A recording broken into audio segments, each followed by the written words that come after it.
शेतकरी मित्रांनो नमस्कार. सर्वप्रथम आपल्या YouTube चॅनलमध्ये सगळ्यांचं स्वागत. आजचा व्हिडिओ देत असताना आपण टोमॅटो पिकामध्ये मध्यंतरीचा 4 ते 5 दिवस चांगल्या पद्धतीचा झालेला पाऊस, मग तुमचा नाशिक जिल्ह्यामध्ये चांगला पाऊस झाला, जालना जिल्ह्यामध्ये कुठेतरी काही विभागामध्ये चांगला पाऊस झाला. आज आपण जालना जिल्ह्यामध्ये या ठिकाणी उभे आहोत. ज्या शेतकऱ्यांकडे आलेलो आहोत त्यांनी पहिलं शेड्यूल त्यांनी पूर्णपणे वापरलेलं आहे. आता दुसऱ्या शेड्यूलला त्या ठिकाणी त्यांना आलेलं आहे. आता हे करत असताना पहिल्या शेड्यूलमध्ये ज्या ड्रिंचिंगा आळवण्या जे दिलेले आहे त्यानुसार कामकाज केल्यानंतर नक्कीच फुटवा असेल, काळोखी असेल, त्याच्यावाली जी आपण म्हणतो की खोडाची मजबूती असेल ती अतिशय चांगल्या पद्धतीची त्या ठिकाणी मिळालेली आहे. आता याच्यानंतर आपण पाऊस उघडल्यानंतर आपण फवारणी नियोजन, मग तुमचा करपा असेल, झॅन्थोमोनस असेल, त्याचबरोबर बऱ्याच ठिकाणी फुलगळीचा प्रादुर्भाव होतो, हा का होतो आणि आपण याच्यासाठी काय केलं पाहिजे या संदर्भात आजचा व्हिडिओ आपण या ठिकाणी बनवणार आहोत. त्यापूर्वी दादा तुमचं नाव, गाव आणि मोबाईल नंबर सांगा एकदा. माझं नाव वसंत विष्णू शिंदे, राहणार कल्याण आनंदवाडी. Mobile number 952715 6693. बरं, कोणती व्हरायटी? शाहू व्हरायटी. पूर्ण शेड्यूलचं फॉलोअप चालू आहे? पूर्ण झाले. ओके. आता लक्षात घ्या, पाऊस उघडल्यानंतर आपण फवारण्यांचं नियोजन करणं गरजेचं आहे. आता चालू पावसामध्ये आता परत आपल्याकडे 14-15 तारखेनंतर परत एकदा पावसाचं चांगलं आगमन पुन्हा होतंय. आता त्याच्यामध्ये सुद्धा आपण फवारणी नियोजन कसं केलं पाहिजे त्याचा वेगळा व्हिडिओ असेल. परंतु आज तुमच्याकडे कुठेतरी सूर्यप्रकाश चांगल्या पद्धतीचं मिळत असेल तर आपण 2 ते 3 आंतरप्रवाही बुरशीनाशकांच्या फवारण्या करणं गरजेचं आहे. तेच करत असताना पाऊस उघडल्यानंतर लगेच ऊन पडलं, चांगल्या प्रकारे सूर्यप्रकाश मिळाला तर आपल्याकडे पांढऱ्या माशीचा प्रादुर्भाव सुद्धा त्या ठिकाणी वाढतो. याच्यासाठी आपण 2 महत्त्वपूर्ण फवारण्या या व्हिडिओमध्ये आपण सांगत आहोत. त्याच्यामध्ये पहिली फवारणी आपल्याला त्या ठिकाणी घ्यायची, त्याच्यामध्ये तुम्हाला चिलेटेड झिंक घ्यायचं 100 ग्रॅम. लक्षात घ्या, अतिशय महत्त्वपूर्ण फवारणी असेल. चिलेटेड झिंक आपल्याला घ्यायचं 100 ग्रॅम. त्यासोबत आपल्याला रुबिकॉन, कॅल्बॉन ॲग्रोचं रुबिकॉन घ्यायचं 250 मिली. त्यासोबत आपल्याला मॅग्नेशियम सल्फेट एकदा घ्यायचे 500 ग्रॅम. आणि त्यासोबत आपण कीटकनाशकची आपण फवारणी करू शकतो. मग कीटकनाशक घेत असताना आबासिन 100 मिली आणि त्यासोबत बुरशीनाशक घ्यायचं एंट्रोकॉल 500 ग्रॅम. अशी एक फवारणी आपल्याला काढून घ्यायची. ही फवारणी झाली परत 1-2 दिवस जाऊ द्या. 1-2 दिवसानंतर करप्यासाठीची एक महत्त्वपूर्ण फवारणी घ्यायची. त्याच्यामध्ये तुम्हाला इझुकी, लक्षात घ्या, इझुकी घ्यायचं 200 लिटर पाण्यासाठी 150 ते 160 मिली. ही फवारणी अतिशय महत्त्वपूर्ण असेल. 150 ते 160 मिली इझुकी घ्यायचे. त्यासोबत M45 घ्यायचे 500 ग्रॅम.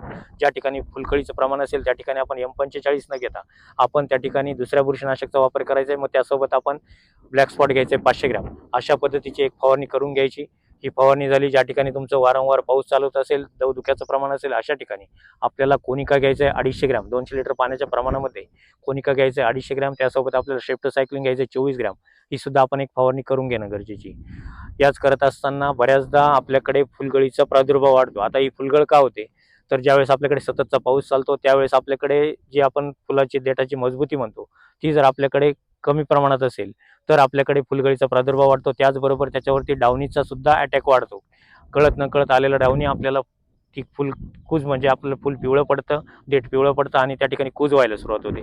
अशा वेळेस आपल्याला फवारणी घ्यायची. त्याच्यामध्ये तुम्हाला डिपॉट कंपनीचं इक्वेशन प्रो घ्यायचं 200 लिटर पाण्यासाठी 150 मिली आणि कोसाईड घ्यायचं आपल्याला 200 ग्रॅम. अशी एक फवारणी आपण जर काढून घेतली तर आपल्याला चांगले रिझल्ट त्या ठिकाणी दिसून येतील. आता हेच करत असताना आपल्याला फुलकळी मजबूत करण्यासाठी एक फवारणी घ्यायची.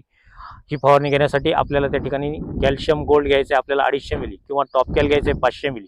लक्षात घ्या, ही सुद्धा फवारणी तितकीच महत्त्वाची असेल. त्याच्यामध्ये तुम्हाला कॅल्शियम गोल्ड घ्यायचं 250 मिली किंवा टॉपकॅल घ्यायचं 500 मिली. मॅग्नेशियम सल्फेट घ्यायचे 500 ग्रॅम. बोरॉन घ्यायचं आपल्याला 200 ग्रॅम. आणि त्यासोबत आपल्याला तुमची जी आपण म्हणतो की देठ मजबूतीसाठी आपल्याला टेकमोर घ्यायचं 250 मिली आणि एक रोकवा असं बुरशीनाशक 250 ग्रॅम. अशा पद्धतीचं कॉम्बिनेशन घेऊन जर आपण फवारणी केली तर आपल्याला चांगले रिझल्ट त्या ठिकाणी दिसून येतील. त्याचबरोबर पांढऱ्या माशीसाठी सुद्धा एक फवारणी गरजेची. त्याच्यामध्ये तुम्हाला सिंजेंटा कंपनीचं पेगासस घ्यायचं 200 लिटर पाण्यासाठी. लक्षात घ्या, एकरी फवारणी आपण कोणत्या पद्धतीने घेतो.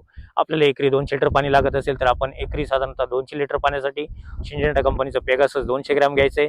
त्यासोबत आपल्याला कॉस्टिमो क्रॉप सायन्सचं ब्लॅक माइट घ्यायचं 250 मिली आणि त्यासोबत आपण एक बुरशीनाशक, मग तुम्ही Z78 असेल, एंट्राकॉल असेल, अशी एक फवारणी आपण करून घ्यायची. आता हेच करत असताना फुटवा सुद्धा तितकाच महत्त्वाचा आहे. आता फुटवा चांगला निघाला पाहिजे त्यासाठी आपल्याला रूट डेव्हलप असणं गरजेची. त्याच्यामुळे आपल्या ड्रिपच्या माध्यमातून मी तुम्हाला एक स्पेशली डोस सांगितला होता, तो डोस आपण देणं गरजेचं आहे. मग त्याच्यामध्ये तुम्हाला फिनिक्स कंपनीचं टॉपिंग प्लस आपल्याला एकरी 200 ग्रॅम ड्रिपच्या माध्यमातून द्यायचं आहे.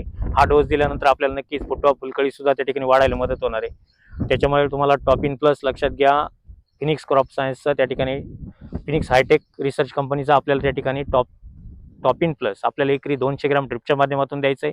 त्यासोबत आपल्याला 11-44-11 3 ते 4 किलो आणि त्यासोबत एक बुरशीनाशक तुम्ही रोको 500 ग्राम असं ड्रिपचं ॲप्लिकेशन जर केलं तर आपल्याला अतिशय चांगल्या पद्धतीचे रिझल्ट येतील. जमिनी वाटे पाणी जरी जास्त असेल तर आपल्याला त्या ठिकाणी बुरशीचा प्रादुर्भाव त्या ठिकाणी होणार नाही. आणि याचं नियोजन करत असताना एकच काळजी घ्या की आपल्याला टोमॅटोसाठी पाण्याची गरज नक्की असते. बऱ्याचदा आपण मल्चिंग पेपर टाकतो, आपण पाणी त्या ठिकाणी कमी देतो, आपल्याला रूट वाढण्यासाठी पाण्याची गरज त्या ठिकाणी असते. आपण जमिनी वाईज वापसा कंडिशननुसार आपण पाणीसुद्धा चांगल्या पद्धतीचं देणं गरजेचं असेल. आता याच्यानंतरचा जो आपण तुमच्यासाठी नेक्स्ट व्हिडिओ टोमॅटोमध्ये असेल तो व्हिडिओ नक्कीच आपण फुलकळी कशा पद्धतीने वाढू शकतो, त्याचबरोबर आपण झाडाची उंची जास्त न वाढता पत्ती रफ त्या ठिकाणी राहिली पाहिजे याच्यासाठीचा एक वेगळा व्हिडिओ तुमच्यासाठी येत्या 2 ते 3 दिवसामध्ये टोमॅटो पिकामध्ये नक्की असेल. आता याच्यानंतर ज्याही शेतकऱ्यांनी, आज मी तुम्हाला मागच्या व्हिडिओमध्ये सुद्धा सांगितलं होतं की हजारो शेतकऱ्यांनी प्लॉट रजिस्टर केलेले आहे. आज इतक्या शेतकऱ्यांनी विश्वास ठेवून कामकाज केलेलं आहे. आज गेल्या मागच्या 12-13 वर्षापासून लोकांनी त्या ठिकाणी विश्वास आपण त्या ठिकाणी शेतकऱ्यांमध्ये आपण संपन्न केलेला आहे आणि तोच आपल्याला कायमस्वरूपी ठेवायचा आहे. त्यामुळे आलेल्या शेड्यूलचा फॉलोअप आपण घेणं गरजेचं आहे. आपल्याला एकरी ॲव्हरेज साधारणतः 2 ते 3 हजार कॅरेट कमीत कमी आपल्याला त्या ठिकाणी निघाले पाहिजे. त्याचबरोबर एकसारखा त्याच्या मालाची साईज, त्याचा कलर, त्याचं वजन आपल्याला चांगलं मिळालं पाहिजे. त्यासाठी सुद्धा आपल्याला निरोगी काम आपल्याला त्या ठिकाणी चांगलं करायचं आहे. त्यासाठी नक्कीच प्लॉट कोणाला रजिस्टर करायचे असेल तर तुम्हाला ऑफिसचे क्रमांक सांगतो. ऑफिसचे क्रमांक आहेत 98 34 25 22 14, 91 68 000 501 502 503 504 509.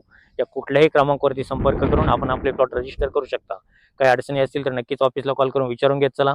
त्याचबरोबर आपण जे व्हिडिओ देतो, मग तुमचं फेसबुक पेज असेल, इन्स्टा ID असेल, यूट्यूब चॅनल असेल, प्रत्येक याच्यावरती आपले व्हिडिओ असतात. ते चॅनलला नक्कीच पाहण्यासाठी कोण नवीन असेल तर नक्कीच चॅनलला सबस्क्राईब करून घ्या. व्हिडिओ आवडत असेल तर लाईक करा, शेअर करायला विसरू नका. धन्यवाद.